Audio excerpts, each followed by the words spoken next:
Do you know what sparks more debate than anything I have seen on the internet in over a decade of blogging? Talking to people about their favorite golf courses. I am not sure there is a more polarizing subject, and guess what? Today's video, it's not going to be any less polarizing. I'm going to share my top 10 favorite golf courses of all time, and I can all but guarantee you're not going to agree with everything. In some cases, you might be downright angry about it and say, how on earth can you rank this above this? But that's the great thing about golf courses. It's all subjective. What you like might be totally different than what I like, and vice versa.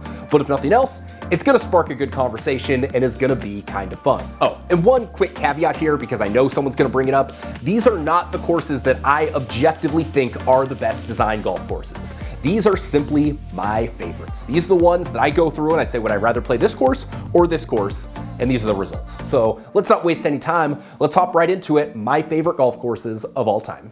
All right, number 10 on the list. This is actually the only course that I have played in the last year, and that is Oak Hill Country Club in Rochester, New York. The East Course, the championship course. I'm not gonna lie to you, I was very excited to go play this course, but I didn't expect it to be one of my all-time favorites. Long, hard championship golf. We talked about that with Muirfield Village in my honorable mentions, but this even more than that. I expected it to just lap back and forth. I expected it to be kind of like a winged foot type experience where it's really hard. The course conditions are amazing. You've got really fast greens, and it's a unbelievable experience to play, but not necessarily one of my favorites. I was wrong. Oak Hill is phenomenal. You've got elevation change, you've got some of the most beautiful bunkering I've ever seen, you've got a great variety of holes. It's just such a fun course, and even though it kicked my butt, it beat me up, I really had a good time doing it. I got the chance to play it twice over the course of 2 days, and the second time just reaffirmed, like, oh yeah, this is an unbelievable golf course. So if you get a chance to go up to Rochester, if you get a chance to play, it is definitely a trip worth taking. Okay, number 9 may just be the most underrated course on this list. This is a course that you just don't hear people talking about, and it blows my mind that that is the case because this place is phenomenal, and that is Punta Espada in the Dominican Republic. I also lied. I said that Muirfield Village was the best golf course Jack designed, and I think that might be true. If you're going straight from design perspective, maybe that is true, but it's not the highest one on my list. Jack designed Punta Espada, and it's essentially like the Pebble Beach of the Caribbean. When I talked about Bandon Dunes in our honorable mentions, I talked about the flow, going out to the water, coming back, going out to the water, coming back. You get that like 4 times on Punta Espada, and it's even more dramatic. You're either right on the water, you're hitting directly over the ocean. It's even more dramatic than the experiences you have at Bandon Dunes. Not to mention the conditions are fantastic. Everything about Punta Espada, I think, is fantastic. So if you're going to the Dominican Republic, chances are you might be saying, oh, I need to go play Casa de Campo, Pete Dye's classic that's been on just about every top 100 list since the 1970s. I haven't played there. I'm sure it is excellent, but you are doing yourself a disservice if you don't go play Punta Espada on that same trip. I've heard from a lot of people they prefer Punta Espada over Casa de Campo, and I like the course so much, my guess is that's how I'm going to feel as well. All right, number 8. This is one of those that's probably not going to be quite as popular, but that is Castle Stuart in Scotland. So there's a handful of those, newer, more modern link style courses that I consider like the Bandon Dunes of Scotland. And the 2 that come to mind are Castle Stuart and Kingsbarns. For whatever reason, I fell in love with Castle Stuart. The views, the infinity greens, the walk, it was just one of the most unique golf courses I've played, and I'll hear people knock it for some design elements and some quirky things, or some things that don't make sense, but I just found it to be fun. And the thing you're going to find with every course on my list is I place fun as paramount. That is what's most important to me. If I don't enjoy playing a course, if it's just beating me up, if it's just hard for the sake of being hard, I'm probably not going to like it as much. And most, if not all, the courses on this list are fun. You're going to hit memorable shots. You're going to have great scenery. There's going to be some memorable elements to the round, and that is how I feel about Castle Stuart. So that comes in at number 8 on my personal top 10 list. All right, number 7, we're sticking in Scotland. This time we're going a little bit farther south to East Lothian, where we've got North Berwick Golf Club. North Berwick is one of the quirkiest courses you will ever play. Whether it's hitting to a green that's tucked behind a stone wall, whether it's the 16th hole, which has one of the craziest, almost Barrett's, but not really type greens that's just wild, like nobody builds greens like this anymore, or the original Redan, the 15th hole, there are just so many cool, fun golf holes here. Before I took this trip, I expected the old course. I expected that to be like my be-all, end-all, because traditionally speaking, you know, that's the one with the history, that's the one with all the recognition. North Berwick stole the show. You have a similar vibe to the old course where 1 and 18 kind of start right in town, but everything in the middle, everything in between, I think North Berwick is more memorable, it's more scenic, and it's more fun. It used to fly way more under the radar than it does, but now it's finally getting the attention I think it deserves. All right, number 6, the North Course at Los Angeles Country Club. So the day I played LACC at the time was one of the wettest days in LA's history. That may have been surpassed in the last couple weeks, but it had over 4 inches of rain. And fortunately, my host is like, hey, you came down here. I said we were gonna play, so let's go play.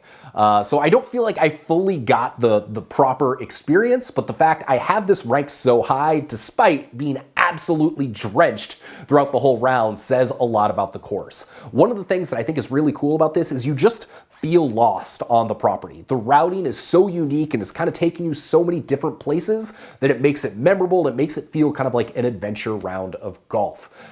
There's some really memorable holes, from a blind short par 4 to a par 3 that's literally only 78 yards and has this little like tiny little peninsula with the pin position.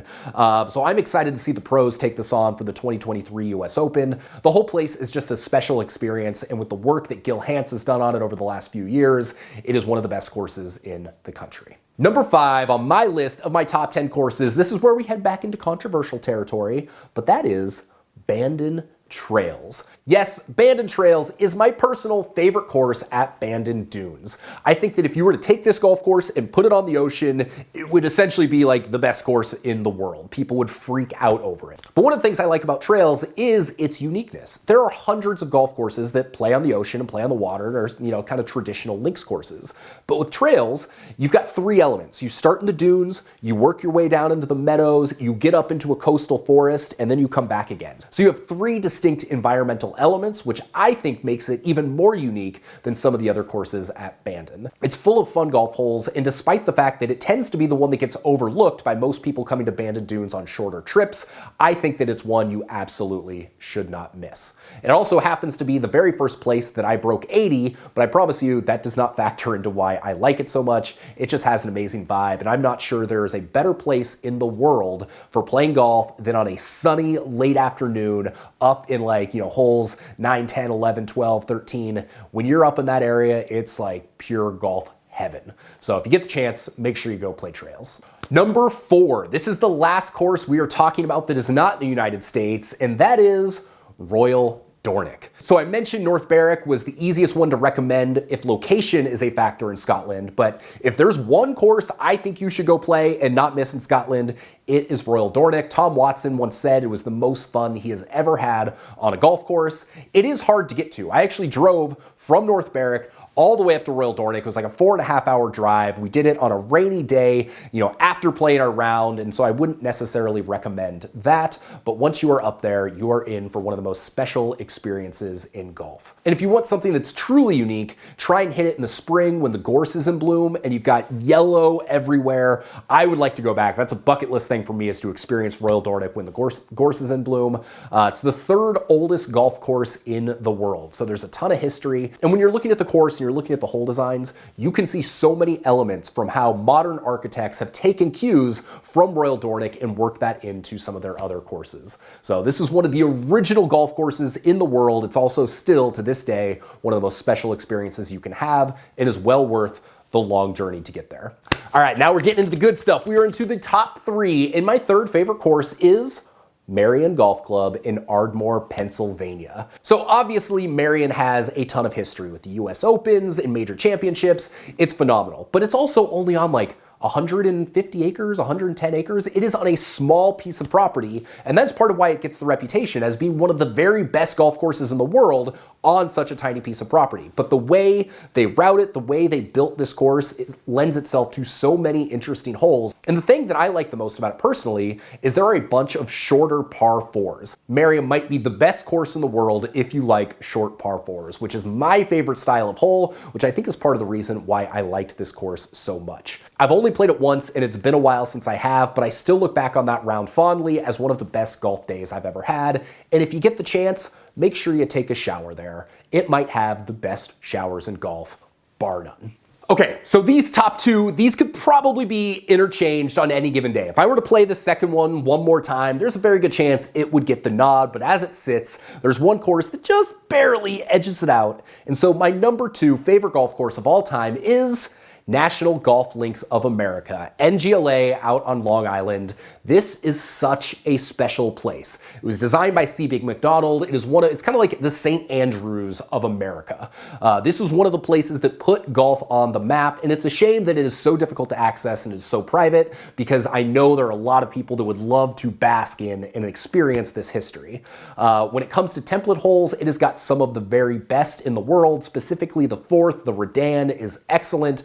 But it was teed off on the first hole. It's a little bit of a dogleg left, elevated green up top, and I got up to this green, and honestly, it was one of the wildest greens I've ever seen. It's like you do not see greens built like this anymore, and from that moment on, I was like, oh yeah, I'm in. This is gonna be awesome. I love this. And so the whole course just feels like a place that would never be built today, with blind shots and wild greens and interesting elevation. It is such a special place. One of my best, most memorable golfing moments was watching the sunset, having a cocktail in hand, sitting in the clubhouse, and just thinking about how special this place was and how lucky I was to be able to play it. Again, this is another one of those, I have no idea if I'll ever have the opportunity again, but if I do, it's one you can bet I'm gonna drop everything and get out there for that round. Which brings us to number 1. My favorite golf course of all time is Pebble Beach. Now, some of you might be saying right now, hell yeah, Pebble Beach is amazing. I think most of you will say it's amazing, but a lot of you are gonna say, it's got these inland holes and they're not that great, and it's overrated, and it's a 6-hour round. I'm sorry. Pebble Beach, more than any course I've ever played, gives you a sense of like presence. When you're playing Pebble Beach, and I've played it 3 times now, every single time you're just like, oh my God, I'm at Pebble Beach. This is amazing. I want to like share everything. I want to take photos and videos of every single hole. And when you get through 4 through 10, I mean 4 through 10, I believe is the best stretch of holes in all of golf, period. It is amazing. Golf holes like that, a stretch of golf like that, probably won't be built ever again anywhere. And while it's a very expensive round, I think that it's absolutely worth it to play it at least once, and then you can decide if it is worth it for you to continue playing it or to play it again. I also personally think that the inland holes that a lot of people say aren't as good, I think with the exception of maybe like one hole, they are all still very, very good golf holes. I will say the opening hole, it's not great. To have to tee off at Pebble Beach with the hybrid, that kind of bothers me a little bit. But otherwise, I think Pebble Beach is about as good as it gets when it comes to a golf experience. Granted, I've never played Cypress Point, so we'll shoot a follow-up video whenever that happens. But there you go. I would love to know, do you agree with me? What do you think? Have you played any of these courses? Do you have them ranked as highly as I do? Did you have as good of an experience at these places as I did? Drop a comment, let me know your thoughts, positive and negative. I would love to hear it. I would love to have an interesting conversation about some of these places. My name's Sean Ogle. I'm the founder of this thing here at Breaking 80, where we talk about cool golf courses and cool golf products. If that's interesting to you, make sure you hop on our email list, breaking80.com/hi. You'll be notified like once a week of all of our latest reviews, all of our latest stuff we have going on. So if you got some value out of this, maybe also hit the subscribe button, notification bell, thumbs up, do all the stuff. So with that, I hope you have an excellent day. I can't wait to see you on the next video, and we'll talk to you soon. See ya.